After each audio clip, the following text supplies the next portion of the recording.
I want to take you back to when you were growing up and younger as a kid. Tell about the BB in your brother's chin.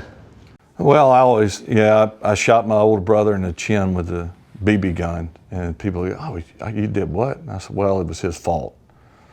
What do you mean it was his fault? Well, I mean, I pulled the trigger, but he let me put it up to his chin. And it was an old Red Ryder BB gun, and you could shake it. You could hear if there were BBs in it, and there was you shook it. There was no BBs, and so like when you would shoot, it was it was an air rifle. You pump it up, and if there was no BB in it, and you pull the trigger, air would pop out of it. So I said, I don't know which one actually said, let's see what that feels like up against my chin, but I'm gonna say he did. So I said, okay, and I put it up to his chin, and lo and behold, there was a BB in it, and so he got shot in the chin. Moral of that story: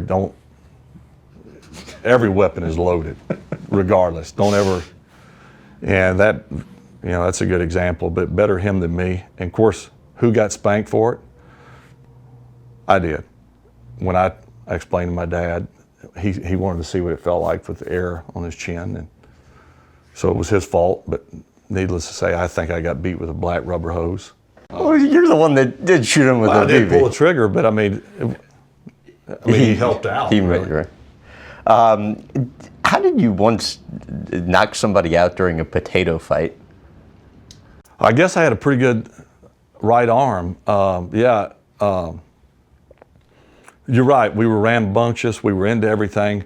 This one particular time, we were out throwing potatoes at each other, and I wasn't trying to knock someone out, but I say a local neighbor. I mean, it was like a couple miles up the road was over, and I just happened to hit him the right place at the right time with a potato and knocked him out cold. And bricks at your brother? My older brother, he took a beating from me. I hit him one time with a brick, had to rush him to the hospital, cut him up under his eye. Well, I mean, this was intentional, was it? I mean, unlike the BB gun, I was not trying to hurt him with a BB gun. With a brick, I was trying to hurt him. He and a buddy of his were actually, they were harassing me, and they were trying to hold me down, beat me up, all this stuff, typical, whatever. And so I got away. I was actually going up the steps in our barn, and they were coming up, and I warned them. I said, I had a brick, and I said, if you come, I'm going to throw it at you. And they kept coming, so I threw it. And guess who got a whipping for that? I did. But I had no choice.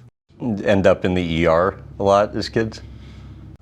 You would think so. I mean, my older brother and my younger brother did a few times, because I hit my younger brother in the mouth with an aluminum bat one time and had to rush him to the hospital. Not intentional. Not necessarily. I knew he was there. Okay. But I'd forewarned him that we were playing baseball. You need to get out of the way, and he's running around like through a sprinkler, and he was a little low. He knew better, but he didn't know better. He really did after that. And just cracked him in the mouth, knocked all his teeth out, and had to rush him to the hospital. And my older brother was allergic to everything growing up. He's since grown out of all of them. But he was allergic to bees, cats, a lot of different foods. So I just remember one time there was a big red wasp nest under a window eave. And so he looks under, and right away, danger. And I looked at it and said, opportunity. Oh no. Smacked it with a broom and got him stung. And by the time we got him to the hospital, I mean, his head was like that big, and I thought it was the neatest thing. But we get along great now.